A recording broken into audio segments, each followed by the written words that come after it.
இன்றைக்கி நம்ம 2 வகையான வெரைட்டி தோசை எப்படி பண்ணலாம்னு பார்க்கலாம்.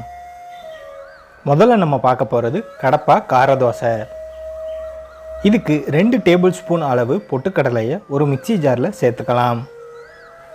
இது கூட ஒரு 7 சின்ன பல் பூண்டை சேர்த்து பொடியாக அரைச்சி தனியாக எடுத்து வச்சுக்கலாம்.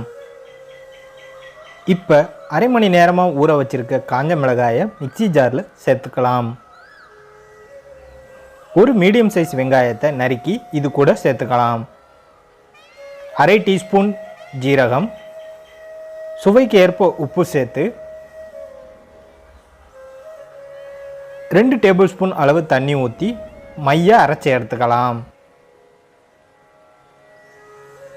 ஒரு மெல்லிசான தோசை ஊற்றிக்கலாம். இதில் நம்ம அரைச்சி வச்சுருந்த விழுதை சேர்த்து நல்லா பரப்பி விட்டுக்கலாம்.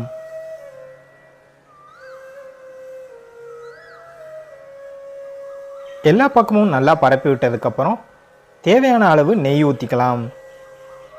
இது மேலே நம்ம ஏற்கனவே அரைச்சி வச்சுருந்த பொட்டுக்கடலை பூண்டு பொடியை சேர்த்து அது மேலே கொஞ்சம் நெய் ஊற்றிக்கலாம்.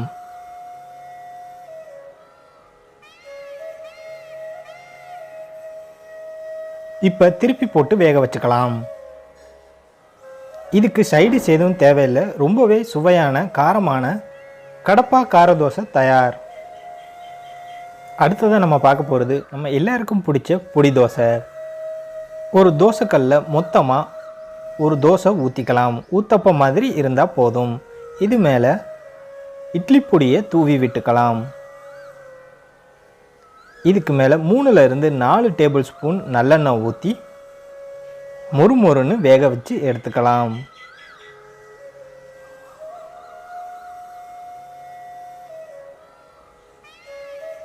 ரொம்பவே சுவையான பொடி தோசை தயார்.